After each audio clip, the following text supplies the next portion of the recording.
А что будет? Чем это все закончится? И что нужно делать для того, чтобы как-то это остановить? Чтобы мы перестали носить маски, чтобы мы открыли лица, чтобы нам ничего не угрожало, чтобы нашему здоровью и жизни ничего не угрожало, чтобы мы наконец преодолели этот жуткий кризис. Если уж Бог задумал и создал человека, то Он обязательно как-нибудь его приведет к себе. Бог прекращает земную жизнь этого человека. Не уничтожает его личность. Нет. А прекращает его земную жизнь. Ему время больше не нужно. Оно ему вредно. Находясь во времени, человек портится. Святость – это главный общественный идеал русского народа 1000 лет был. Что стало с нами? А нам это стало не нужно. Нам просто стало это не нужно. У нас появились другие интересы. Бог нам стал не нужен. Все. Тогда Бог сделал с нами то же самое, что Он делал во времена потопа и во времена Содома и Гоморры. Что делать будете сейчас? Какой у вас сейчас консенсус-прогноз на 21 век? Как вы думаете, что с вами будет? Вы своим спокойствием оскорбляете чувства паникующих.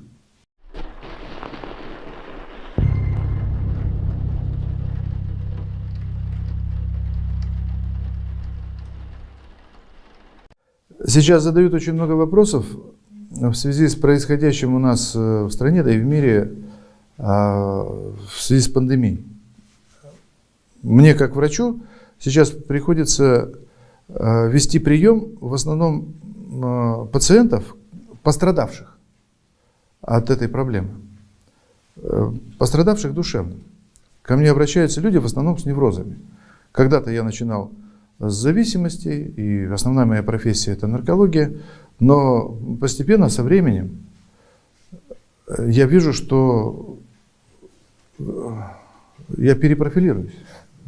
У меня все больше и больше появляется пациентов, страдающих различными навязчивыми расстройствами, навязчивыми страхами, тревожностями, депрессиями, неврозом навязчивых действий, ритуальных действий, когда человек уже не может чего-то не делать, он вынужден это делать, как будто кто-то его заставляет.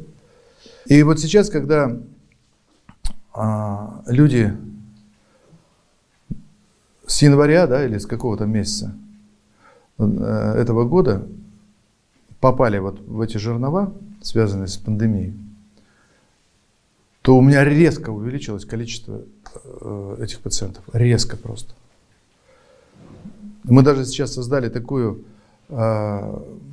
методику, целый курс психотерапии с видеозанятиями, чтобы человек мог эту помощь побыстрее получить, вот в виде готового такого продукта. Потому что если он сейчас запишется на консультацию, то сама консультация произойдет через 2-2,5 месяца. При условии, что тут все будет двигаться нормально, не будет никаких мероприятий, мешающих этому. И люди в основном спрашивают, а что будет-то? Все же видят, что куда-то что-то идет. А что будет? Чем это все закончится? И что нужно делать для того, чтобы как-то это остановить? Все. Чтобы мы перестали носить маски, чтобы мы открыли лица, чтобы нам ничего не угрожало, чтобы нашему здоровью и жизни ничего не угрожало, чтобы мы наконец преодолели этот жуткий кризис. Во-первых, я не знаю, что будет. Я не пророк. Я не знаю будущего, потому что будущего нет, его просто нет. И что будет завтра, не знает никто. И как раз вот те, кто строит сейчас какие-то прогнозы, в том числе и неблагоприятные прогнозы, они не правы. Просто потому, что они не могут знать, что будет.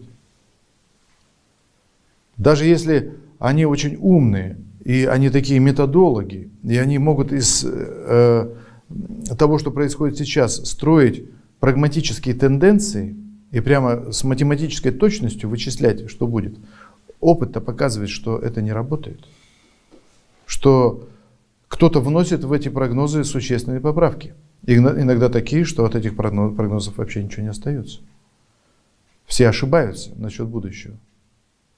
Поэтому и я тоже не собираюсь строить никаких прогнозов. Но зато я знаю, что было. Я знаю, что было раньше в человеческой истории, и даже не в такой далекой, когда с людьми происходило то же самое, что происходит с ними сейчас. Вот когда люди отказываются от своего призвания, от того, ради чего Бог каждого человека задумал и создал и привел в этот мир, то тогда смысл человеческой жизни утрачивается. И тогда она заканчивается. Не потому, что это какой-то неудавшийся проект. Нет, просто Бог так спасает человека, чтобы из-за отказа следовать своему призванию человек не расчеловечился окончательно, чтобы у него сохранилась хоть какая-то возможность, которую видит только Бог, для того, чтобы достичь цели и смысла своей жизни, соединиться с Богом. Задача человека сводится только к этому и больше ни к чему. К тому, чтобы соединиться со своим первоисточником. Свободно, осознанно и добровольно. И даже с радостью. В этом весь смысл.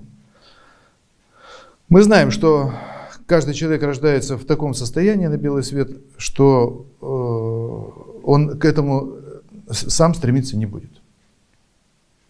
Это не будет его изначальным стремлением соединиться с Богом. Какую-то часть своей жизни человек живет обязательно вполне безбожно. И Бог это знает прекрасно. И это даже все происходит на глазах у Бога.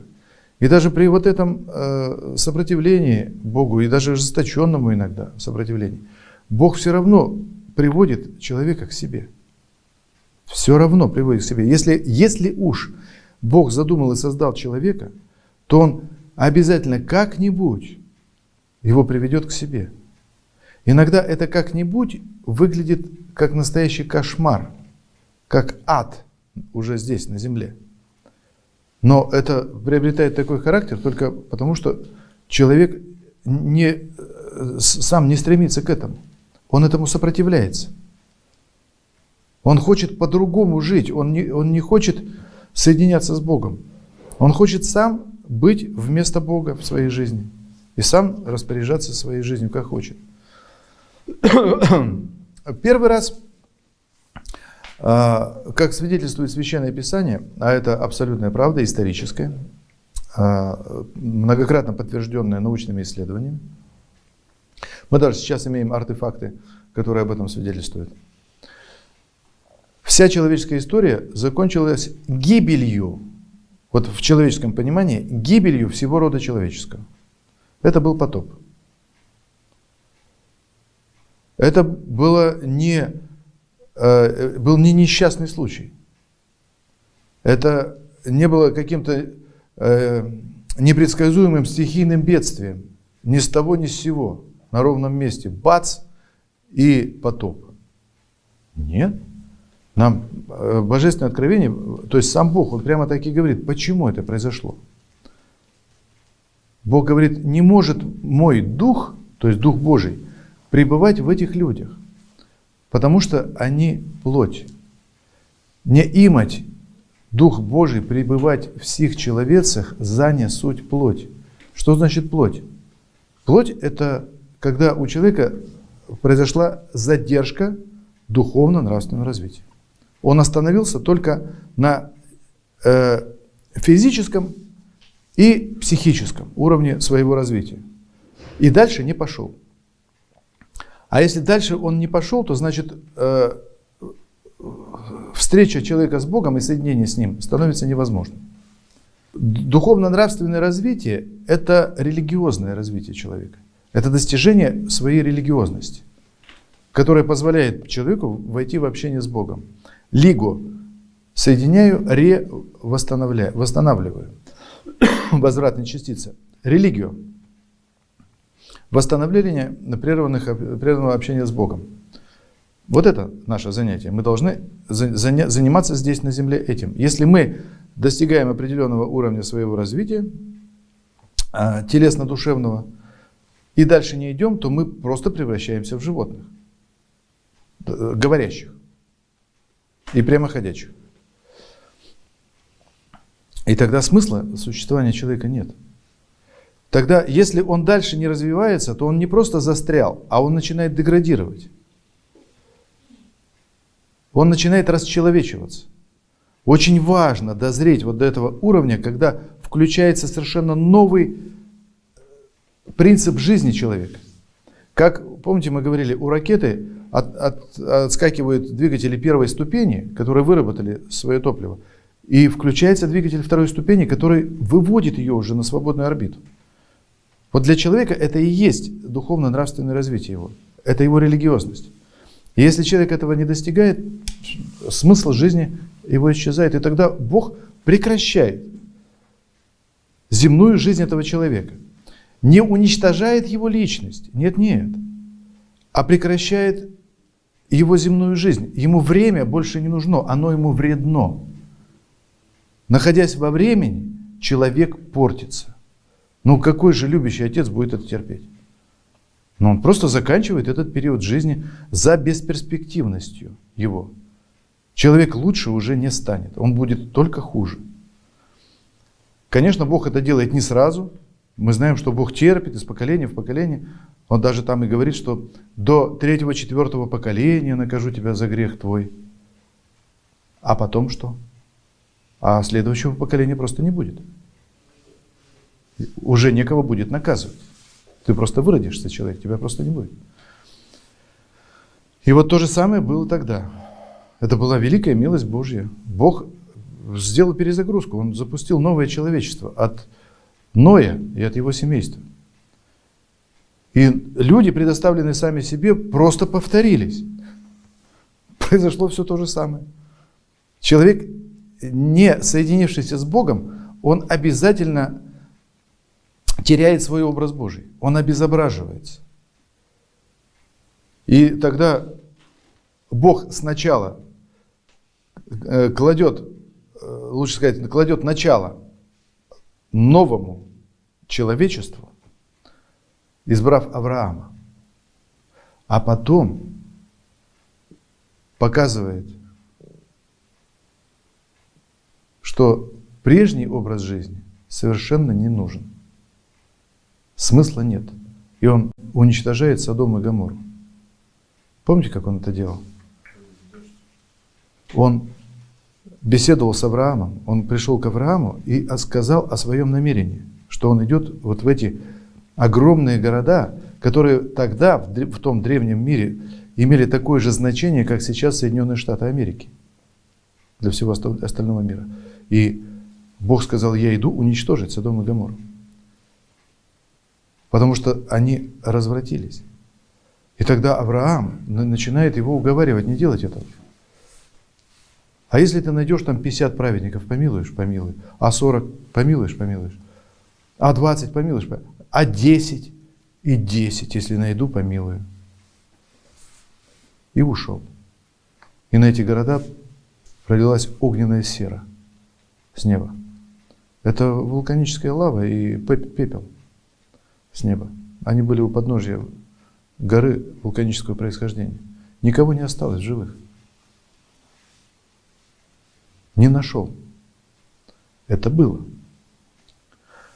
Что было с нами? С нашей страной, которая была когда-то Святой Русью, которая жила Богом. Что стало с нашим народом, чьим идеалом сотни лет была святость? Святость – это главный общественный идеал русского народа 1000 лет был. Что стало с нами? А нам это стало не нужно. Нам просто стало это не нужно. У нас появились другие интересы. У нас появилась экономика, политика, у нас появились чувственные удовольствия, совершенно светская, обезбоженная культура. Вы посмотрите литературу, русскую литературу, которую мы так превозносим. И заслуженно, да, это тоже результат нашего христианства. Это продукт церковный, русская культура, русская литература XIX века. Но посмотрите, она же абсолютно безбожная. Там про Бога уже никто не говорит. Мы видим Пушкина, который наше все. И обнаруживаем вот такую вещь. Человек прошел эволюцию от абсолютного безбожия и атеизма практически до горячей веры в Христа. Может быть, поэтому мы и говорим, что Пушкин наше все, потому что он прошел эту эволюцию. Это он говорил, что никакие книги человеку не нужны, кроме Евангелия, под конец своей жизни. И он говорил: я мечтаю только об одном – умереть как христианин. Да, в его же эпоху были славянофилы, наша интеллигенция. Хомяков, Киреевский, Аксаков, над которыми все смеялись. Они постились. А вся остальная интеллигенция над ними смеялась, потому что они соблюдают пост православный, считали их отсталыми. Достоевский писал об этой трагедии русской души, обезбоженной. И как относились к нему его современники, как к нему относился Тургенев. При всех его литературных достоинствах он абсолютный безбожник. Между ними был очень серьезный конфликт. И в конце концов мы к концу XIX века обезбожились. Обезбожились. Бог нам стал не нужен. Ну, все. Тогда Бог сделал с нами то же самое, что Он делал во времена потопа и во времена Содома и Гоморры. Только это был уже не потоп водой и не огненная сера, а Он предоставил нас собственной злобе. И мы начали заниматься взаимным истреблением друг друга.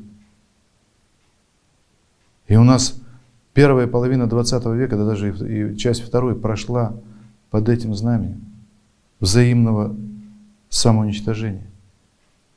У нас произошла так называемая Великая Октябрьская социалистическая революция. Там были какие-то люди, у которых были свои планы, и они думали, что они достигают своих планов по свержению самодержавия, по установлению там какого-то новой общественно-экономической формации, тра-та-та. Нет. Это был потоп. Это Бог забирал своих себе вместе с церковью. Он сказал: если я вам не нужен, тогда я забираю свою церковь вместе с христианами. И у нас за полвека была уничтожена вся лучшая часть нашего народа. Лучшие люди были убиты, уничтожены, сгноены в лагерях. Сливки нашего общества, отстоявшиеся, за 1000 лет отстоявшиеся вот эти слои, сословия, все было уничтожено. Сливки были просто срезаны, а все остальное вот так вот перемешано. Получилась сыворотка из-под простокваши. И эта сыворотка из-под простокваши победила фашизм, а через 15 лет полетела в космос первая и создала свою атомную бомбу. Представляете, что мы были за народ до этого? Что мы из себя представляли? Да, даже этот народ, его жизнь здесь уже становится не нужна, если он перестает следовать своему призванию. Этому народу Бог отдал свою церковь на хранение.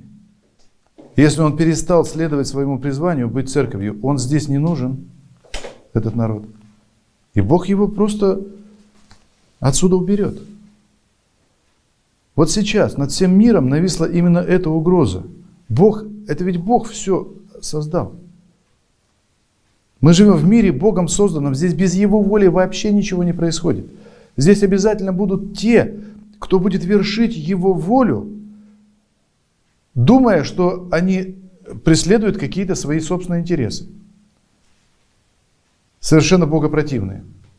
Нет, нет, здесь сам дьявол не может Богу противиться.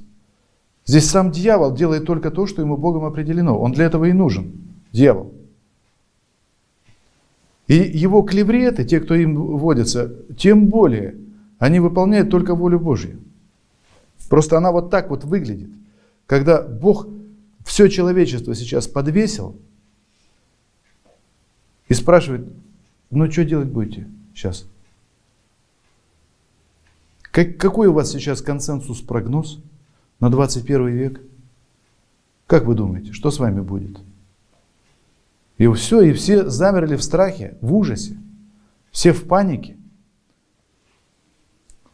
Сейчас говорят, такая шутка есть. Вы своим спокойствием оскорбляете чувства паникующих. Потому что большая часть мира сейчас в панике. Абсолютная неизвестность, непредсказуемость. И если все будет развиваться так, как идет, как вот местные организаторы этого процесса хотят, то тогда огромной части людей не станет. Просто Бог прекратит жизнь этих людей. Почему? Да потому что она становится бессмысленной. И мы видим, что Бог уже забирает. Уже забирает. И мы видим, что лучших. Мы видим, что, например, у нас в России от этой пандемии, от этой инфекции, так называемой, погибают лучшие священники, монахи, врачи.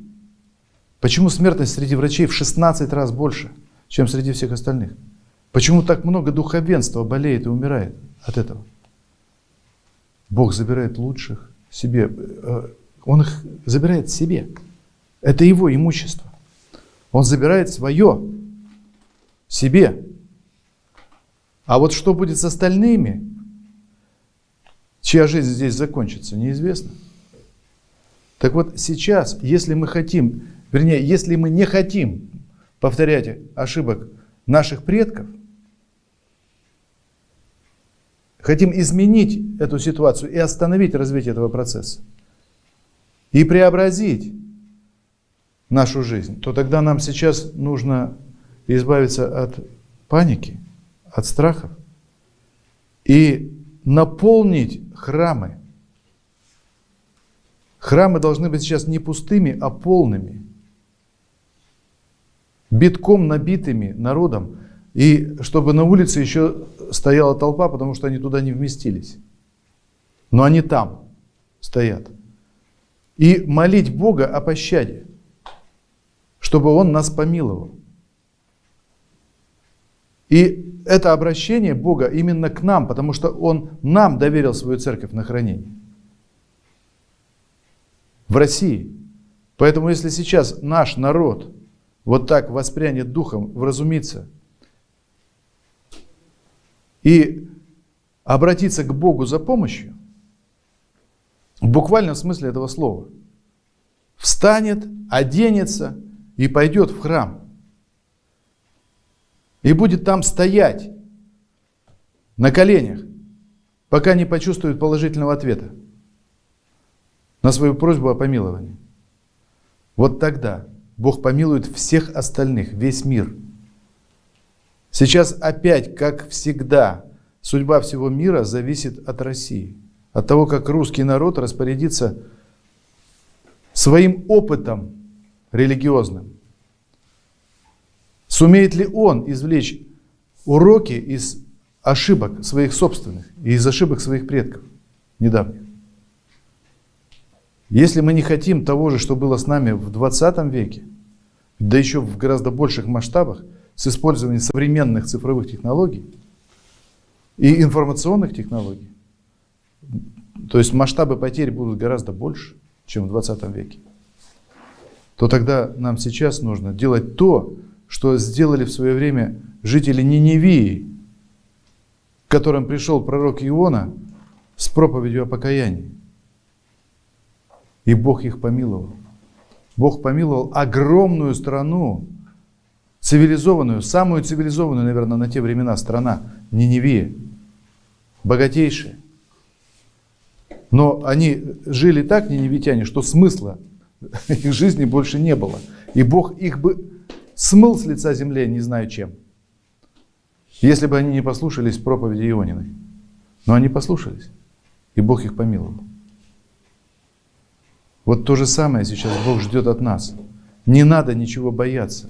Надо сейчас нам, вот за эти месяцы, если они у нас будут, год ближайший, мы должны совершить этот качественный скачок в своем духовно-нравственном развитии. Дозреть до своей религиозности, если мы отставали в этом. И вот тогда появится смысл нашей жизни. И тогда мы будем жить в нормальной стране, будем психически здоровы и будем рожать и воспитывать психически здоровое поколение. И у нас будет еще историческая перспектива. Дай то Бог.